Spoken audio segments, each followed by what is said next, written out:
Hey Siri, maximize!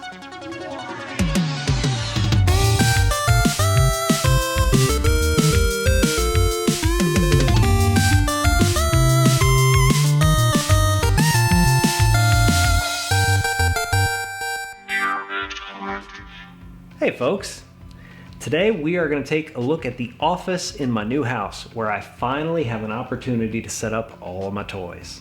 When I first started collecting Transformers full time, it was when my wife and I had just gotten married, we just had a new house, and I had a full loft to display everything. And I had 4 big bookshelves.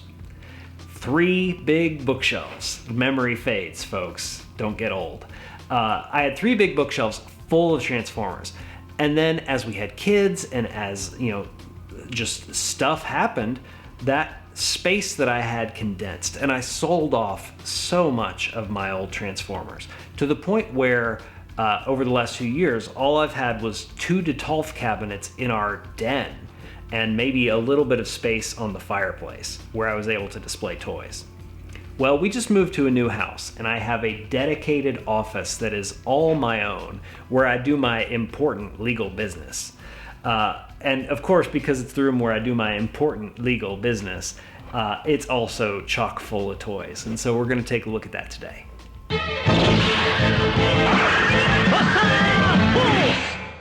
This group is pretty representative of how I've got the whole room set up. It's all Ikea-based, because of course it is. These are a Detolf cabinet, and this is a mid-size Billy bookcase with the extension unit. All of these lights are the Norrfly light fixtures. These are the 26-inch ones. The ones on the Detolf are 14 inches. They're all hooked into a Tradfri 30-watt driver that you can plug, I think, 10 things into each one, and they are remote control, so I can turn them off and back on with the push of a button, or they're also voice controlled, so I can say, "Hey Siri, turn off the office." And literally this is the only thing that didn't turn off, guys. It works a good deal of the time. "Hey Siri, turn on the office." Oh, there they went.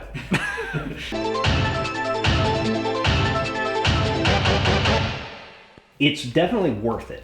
Looking at this stuff without the lights is sad, and it just it sucks light from the room almost. And having these lights on this display is just phenomenal. Now, I used to have on my Detolfs spotlights in the middle, and they were okay, but these Norrfly lights are so much better. So if you're starting from scratch, I cannot recommend this system more highly enough. It's just excellent.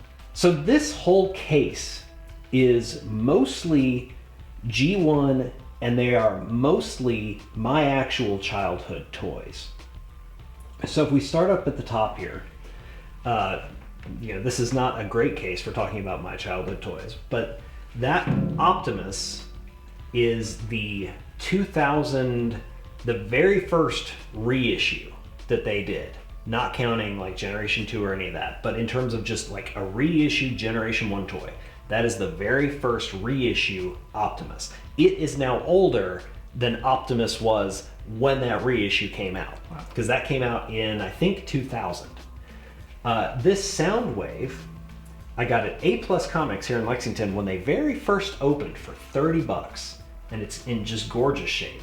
Mine from my childhood I still have, but he is full of super glue and missing pieces. These cassettes are all original G1s, but they're not my original G1s. I still have a Ravage, but that's it. All the rest of mine have broken, except for this Frenzy, and I always have to think about which one the toy is, who is the recent Walmart reissue, because when I was unpacking everything after we moved to this house, his arms just crumbled, which was sad. Speaking of arms crumbling, this Beast Wars Megatron is the toy that got me back into Transformers collecting as an adult. I was at Toys R Us looking at Star Wars figures, and I ended up getting this guy, the Optimus Primal, and a Pikachu. and this Transmetal Megatron is still one of my favorite figures, and it's definitely one of my favorite characters. And then in the back here is my G1 Bruticus. These are all my original childhood toys that I painstakingly removed all the labels from and got repro labels from toyhacks.com and replaced all the stickers and cleaned it up, spent just hours and hours and hours trying to make it look nice. And I'm so happy with how that's turned out. So then going down here, this is my original Blitzwing from when I was a kid. It is much the worse for wear, as you can tell. It's very, very yellowed at this point. This is the first reissue Megatron that they did, because I didn't have Megatron as a kid because my mom would not buy me a realistic looking gun. However, my mom would buy me a crazy ass laser gun. So that is my original Galvatron. He is also repro labeled up. And I'll tell you, if you've got old toys and you haven't considered the repro label treatment, it is just phenomenal. It really makes a huge difference. That is G2 Bumblebee back there. That is original. And then this God Jinrai is the reissue that came out in the early aughts for that figure. And this is the Japanese version rather than the version that was in Toys R Us that, you know, it like many of these things that just sat on shelves forever and now you wish you could find, but the people that bought all the ones sitting on shelves forever are now selling them for hundreds and hundreds of dollars. So going further on down here, that is my original Ultra Magnus. And the interesting thing about that is when I pulled it out of storage from the move, it had yellowed horrifically. And so I have been experimenting with the whole hydrogen peroxide treatment on that figure because it looked awful. All the blue had gone to a really kind of sickly looking teal, all the yellow, or all the white had turned yellow. And as you can see, it's really worked. My understanding is that it's a temporary solution at best, and I'm keeping that in mind. But I have repro labels for him that I haven't put on yet.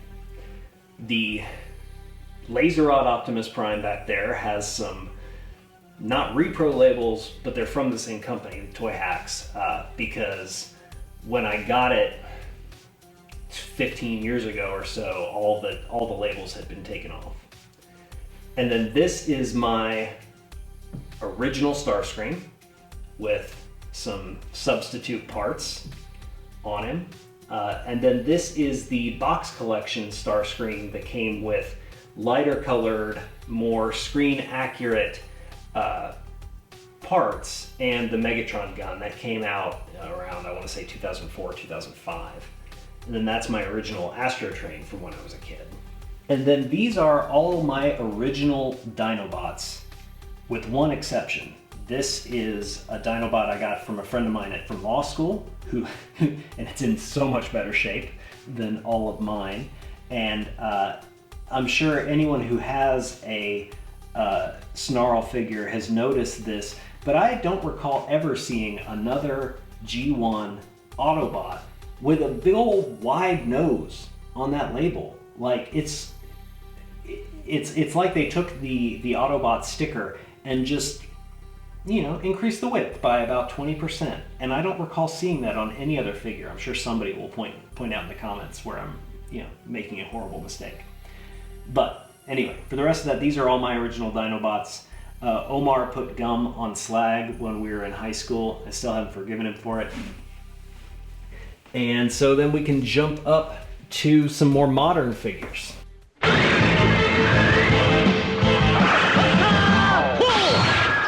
On the top of these Detolfs, as you can tell from the way the ceiling slants, there's not a lot of room to put anything tall on here. So I've covered most of these with smaller figures. Here we got the SG Figuarts, and I don't know how that's supposed to be pronounced, Freddie Mercury, and some of the original Micromasters. And then I've got this Throttlebot Freeway. That's from my childhood, as are these Micromasters.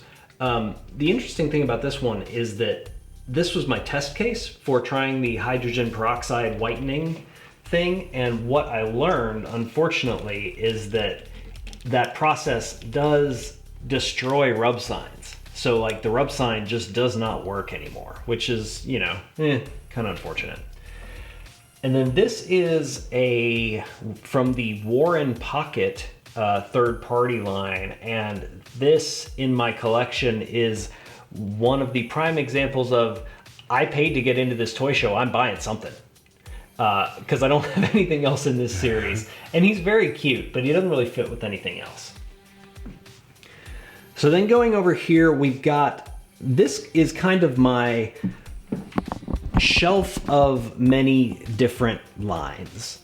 Up here we've got kind of a smorgasbord of stuff. Chip and Dale from the Funko line, the Gigawatt figure that's the Back to the Future DeLorean from the Generation Sideswipe mold, Super Megatron from Generation Selects, that's a Japanese version of Megatron, kind of post animation, post victory from Japan. And then two World Destroyers, Son Gohan from SG Figuarts and Unicron. And let me tell you, this Unicron is so much smaller than I thought. Everybody's talking about how they don't have room to display it. Yeah, I know. This is the original Armada Unicron from 2003, 2004, whenever it came out. I love this figure. I think it's still a great, you know, the emotional resonance of when they first came out with this Unicron is still with me every time I look at this figure. And I'm sure I'd feel the same way about the big ass giant HasLab Unicron if I got it, but I didn't get it. So, and I'm not gonna pay more than $1,000 for a single figure. So this is the Unicron I have, and by God, I love this Unicron. So it works out. So this is the only character-based shelf that I have in my collection. If I was going to have another one, it would be Beast Wars Megatron, but there aren't quite enough figures of him to justify a full shelf. Obviously, this is Rodimus and Hot Rod. I have lately in my life, in my career, taken a very strong identification to the whole Rodimus Prime from both the original cartoon and the More Than Meets the Eye series, of a person who's really trying hard to be a leader and doesn't think they're doing a particularly good job. But this is Rodimus from all sorts of different lines. The main qualifications for things I've put on this shelf are they have to be a red-orange Rodimus. There are a handful of other Rodimuses. There's a Cyberverse Rodimus that's black. There's the different purple versions of third-party Rodimuses. But a couple of the standouts that I love from the shelf. This is the most recent one, the new 86 Studio Series Hot Rod. That is just an incredible figure. If you haven't picked it up, definitely do it. It's worth it. Over here we have Calidus from Mastermind Creations. That is the IDW More Than Meets the Eye Hot Rod. Or More Than Meets the Eye Rodimus.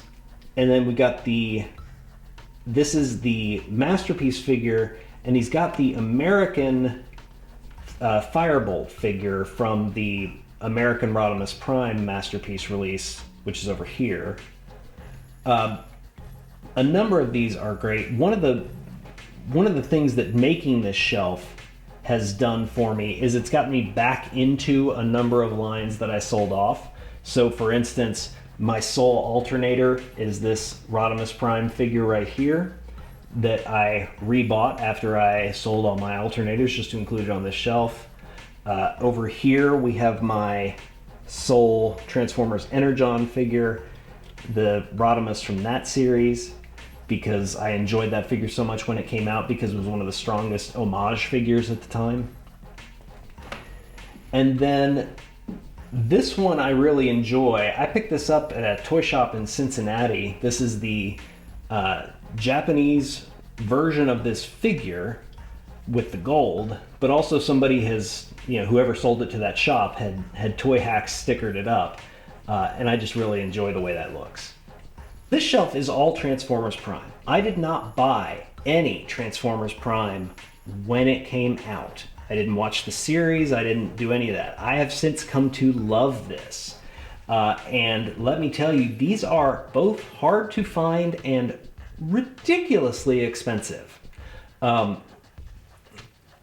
We got lucky last year when Hasbro Pulse put out the Vehicon and the Megatron and some of these other figures. But the rest of these I have just picked up over the last few months, largely in part because my 3-year-old neighbor across the street, this is the Transformers he knows, and when he comes to play Transformers, these are the ones he likes. So, you know, I've got an excuse to buy them. It's very important that I have the full cast. And you know, some of these I got really lucky with. So for instance, like this Shockwave back here, I was able to get from Big Bad Toy Store fairly recently at, you know, maybe not retail, but it was actually on sale. So that was fun. But the rest of these I've had to pick up little by little for, you know, price tags that didn't make me happy at the time. But I really like this line. It's so different from everything else in terms of what they were trying to do and what they were willing to experiment with in terms of joints and different, you know, different types of faces for robots and different body types. And it is as experimental, and experimental is the wrong word, but it is as varied as kind of the original G1 was, from robot to robot to robot in some way. And that was less of a plan and more just because they brought all those toys in from different lines. And then coming on down here, we've got G.I. Joe Classified. I'm not a G.I. Joe collector. I don't have G.I. Joes other than this, except for a handful of Cobra Commanders in a box, because I tend to pick up Cobra Commanders when I see them because, well, just because. But you know, this line is hard not to love, except for finding it. And given that a large part of toy collecting is the thrill of the hunt, and you can't get a lot of these figures online when they come out, that's really been a big focus of this for me. It's just the actual finding of them in the stores. These are the ones I've been lucky enough to find. And obviously some of these I've ordered, but the standouts from this one, frankly, are the Cobra Commanders, which are wonderful. The Snake Supreme Cobra Commander. They did the Pimp Daddy Destro, which is just wonderful. I love the approach they've taken with this. And then the fun part is that they are exactly the right scale for the accessories that came with the Centurion drone from Hasbro Pulse last year. So we can have Cobra Commander with the Megatron gun and Destro holding Shockwave. And like that Shockwave, you know, came in all gray, and I painted it and, you know, did an okay job. But a lot of those accessories were all gray and required some additional love. And then we come to the shelf that I like to think of as the shelf of a different color, which is basically, these are all Generation Selects figures, and for the most part, they differ from the retail lines in that they are just a different color of the guy that was at retail. So we've got Corden and Spin Out, two different color clones of Sunstreaker that harken back to the Diaclone days. We've got Deep Cover and Tiger Track, who are just different colors of Sideswipe. And then two different Megatrons, the Combat Hero Megatron and the G2 colored Megatron. And again, this is one of those things where it's like, oh, I don't have a good reason to buy that, but I also don't have a good reason not to buy it. And these are just fun. They don't really fit with anything else in the collection, but I enjoy getting them. And just because it's fun to see them do things with these great new molds, and that Hasbro's having as much fun with this as the collectors are.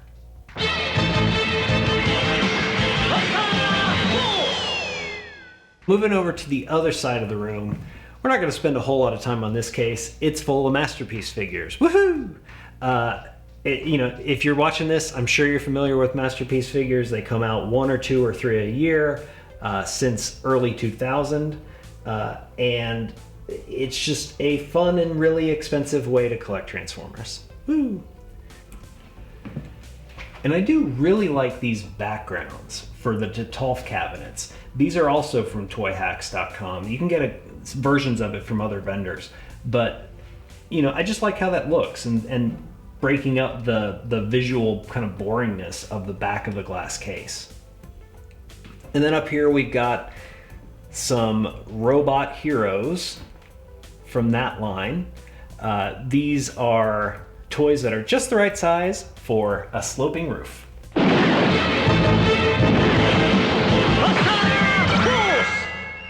So these shelves are kind of a ongoing project of focusing on the best retail representation of all of the characters from the original Generation 1 cartoon. Hasbro's been so focused on redoing all these characters multiple times lately that there are a bunch of different lines to draw from. So for instance, and I've got my checklist all printed out from the Transformers wiki of which characters appeared in which year. Shut up. But so here, we're starting out, we've got the 84 Autobots, from which we are missing, I don't think anybody at this point, now that Huffer's come out. But so like we've got figures from Combiner Wars and Power of the Primes, and then most of these are Siege, Earthrise, and Kingdom figures, because let's be honest, they're just awesome. And then when we bump down to the 85 line, the fun thing about, in my mind, that the way I've got this organized is that it's cartoon based at this point. So the female Autobots are from season 2 of the cartoon, so they get to come in here. Blaster is completely off scale with everyone else, except for maybe Grimlock if you're doing a comic fighting version. This Trax I had to rebuy for this shelf right before they announced that he was coming out in Kingdom. And then down here we've got the Season 3 Autobots, with the exception of Rodimus Prime, who's over on my Prime shelf. And Power Master Prime is a bit of artistic license, since, you know, he did come back in Season 3, though not necessarily in that body. And going up to the other side, let's start here in the middle, which is our Decepticons from seasons 1 and 2 of the original cartoon, with one exception that we won't look at. There with Ratbat, missing one of the Insecticons from the Power of the Primes Prime Wars trilogy, because it's hard to find. And then we jump down and see the post-movie Decepticons, again with one exception of Nightbird, who is here, and our Power Master friends in the back there who are on the wrong shelf, but let's just ignore that.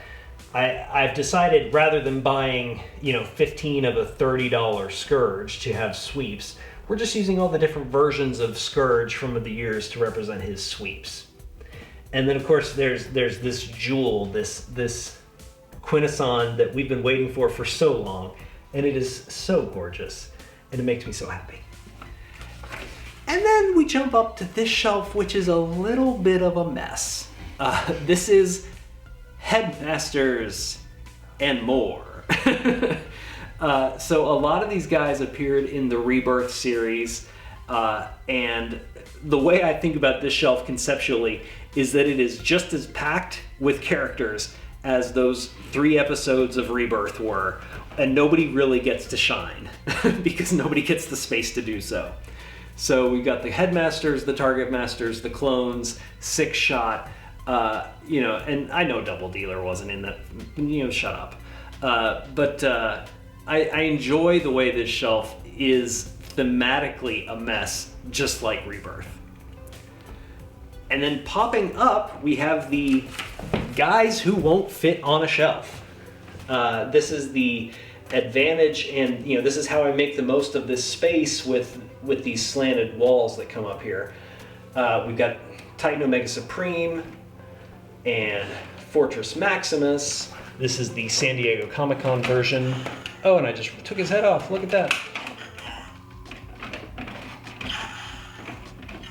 Say something funny, Fortress. Okay, that wasn't very funny. Fortress Maximus is not a comedian. And the Combiners from Combiner Wars.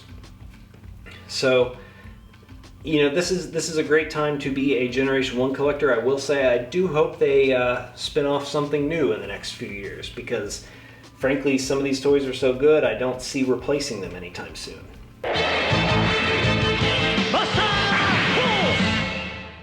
Up here, we're continuing the theme from the other set of shelves because there's only so much space for giant robots. But these are the G1 Decepticon Combiners and Titans again. And like Scorponok over here, probably the best figure of 2020. Just so gorgeous. And finally of a size with Fortress Maximus. My Bruticus over there, Bruticus is very near and dear to my heart. It's the only one for which I've gotten the replacement hands and feet, and now those replacement hands and feet are so horrifically expensive that I am full of regret all the time. I mean, that's nothing new, right? Wow, this video took a turn. Anyway, and then into these 6 shelves, which are, as opposed to the other side of the room, these aren't obviously of any kind of unified theme. They're each their own thing. And 2 of these shelves in particular, the animated shelf and the robots in disguise / car robots shelf, are really like kind of the personification of the collector rebuying thing, where I lost all my space, or not lost, but I didn't have enough space to display the stuff, so I sold it all off. But then I realized, no, I really love this line, and I really love this line, and so I'm gonna rebuy a lot of it, so I can put it on shelves now that I have more space again. So as I said, this is animated. I've focused in my rebuying on the show cast, but unlike a lot of the series, almost everyone was in the actual show that there was a toy for. So these are relatively easy to find, but hard to find in good shape is what I've found over the last few years. Coming down, these are all brand new Beast Wars style figures. The oldest one here is from Power of the Primes back here. So these are all Beast Wars reimagined. I would like to fill this out with some original Beast Wars figures, but my focus on rebuying is on animated and car robots. This is the line from 2000 that brought us back to vehicle Transformers.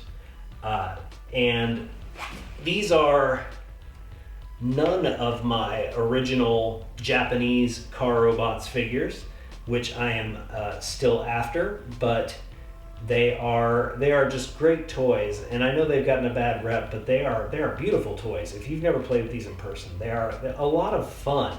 And what in 2000 seemed like, oh my god, this transformation is ridiculous. Well, you know what? Now we have Masterpiece Sunstreaker, so shut up. Then there's the theme of this shelf, which is guys that don't fit anywhere else. These are Transformers that I like and love, but are either extra from other shelves or just don't fit anywhere. So we've got like the Henke Megatron and Optimus. We've got the Thrilling 30 Springer, who is the IDW Comics Springer, of course. We've got Impactor, Black Shadow, this beautiful Shockwave, and the IDW Megatron, and all the mini-bots. And I just, these guys, I love little Transformers. They're so much fun. And then we come down to a shelf that needs no introduction, theme-wise, if you're this far into the video. But this is the Lost Light shelf. And Lost Light is really the only area where I've focused on getting third-party figures that are better-ish representations than the Hasbro figures of the characters, and some obviously like Tarn and Autobot Megatron that have no real analog to a produced figure. But this is across many, many lines. We've got classics here, we got Prime Wars Trilogy, I think, yeah, and then we got some Earthrise in here too. So this is kind of like my G1 shelves, where it's what is the best figure that represents the character from this era. And we got very lucky with Hasbro doing a lot of these IDW specific characterizations of these guys, Brainstorm in the back, the Ultra Magnus, but they didn't go far enough. So this shelf seems to be always a work in progress. And then we have this last shelf, the theme of which is Transformers that don't transform. Except for the fact that there are no Action Masters on this shelf, it'd be the Action Master shelf. But we've got the new RED figures, we've got some Mega SCF, we've got the Mighty Mugs, we've got some Revoltech, some of the models that have come out, and then these are also models, these are Kotobukiya models that came out a few years ago. All right, so this is the last Detolf that I have. On the top, we've got the Beast Wars characters from Robot Heroes, as well as a Robot Master Megatron, who's mostly complete. His tail should be in a box somewhere, but guys, I can't find it. And let me tell you, moving sucks. And the rest of this is Masterpiece. The most interesting thing about this shelf is that it also has my only bootleg Masterpiece figures. I have a few bootleg cassettes. The Rat Bat is a bootleg, and then the Frenzy that is in Soundwave's chest is a bootleg. And guys, I'll tell you, I don't know if that Buzzsaw is the original or the bootleg, because frankly, the bootlegs are that good. Then we come down, we've got the Masterpiece Beast Wars characters. I've got all of those, but Tigatron, because I have a real hard time spending $250 on an upsized remold of another character. I wasn't gonna get that Leo Prime, but man, he's so gorgeous. He's just so gorgeous. Yes, he is. And then, you know, some other guys that should probably be on the other shelf thematically, but you know, you got to make do with what space you have, and so it looks nice. Here you can kind of see too what I've done to get the cords for these lights out of the way, is I've actually drilled holes in the bottom of all these Detolfs to run the cables for the lighting through, and the actual the 30-watt driver for all these lights is taped to the bottom of this shelf underneath, so it can all run underneath there, and then one cord can run out.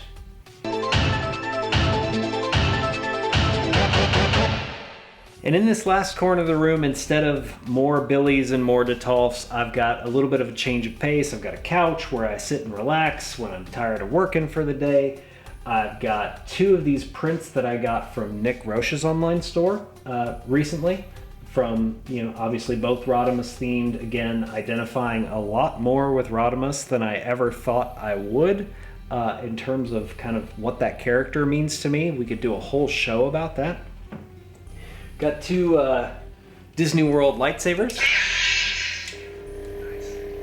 You know, if you haven't done the building a lightsaber thing at Galaxy's Edge, it's only for like 15 minutes, and it's really expensive for 15 minutes. But it's really cool too. And then over here, I also have these Super 7 figures, and I'm of a mixed mind about these.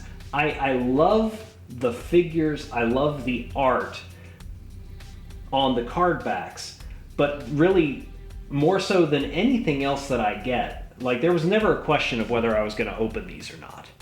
And at the old house, certainly, that made them very hard to display. And here, I just kind of made the decision, you know what, I'm going to take some command strips and I am going to turn this into a wall decoration because it is the art of these figures that I love as much as the figures themselves.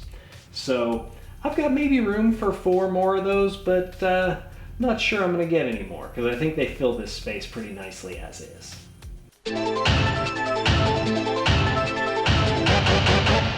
And then finally, this is the shelf you can see from the hallway, so I have to keep it, you know, more presentable than just full of toys. So of course it's full of toys. Up here we got, you know, some reissues in boxes. We've got all of my Transformers comics. We've got all my other comics. The full run of IDW finally. It took me a long time to get. I've been picking up more of the just various graphic novels and stuff over the years, especially lately since, again, I have space now. One of the things I've been focusing on is these old Valiant trades that I think I'm missing 1 or 2 of, but have most of at this point. But the 2 things that I really love and that are very near to my heart from this shelf are these 2 boxed toys. This is obviously Transmetal Megatron from Beast Wars. This is the only vintage figure I have ever bought to keep in a box. One, because this figure is so fragile because it's got a little bit of gold plastic syndrome going on, but also too, again, this figure itself is just very special to me. I like this character, and it was an interesting time in my life in collecting, and so that was worth the purchase. And then this guy, you know, I don't know anything about these characters, but my son and I, my son's name is Warren, we were in a store one day, and I said, holy moly, there is a toy named Warnado, which is the nickname that I gave my son many, many years ago, and I just call him that at random. And seeing that there was a toy that actually is called Warnado, that just made me laugh so much. And so obviously this will never come out of the box.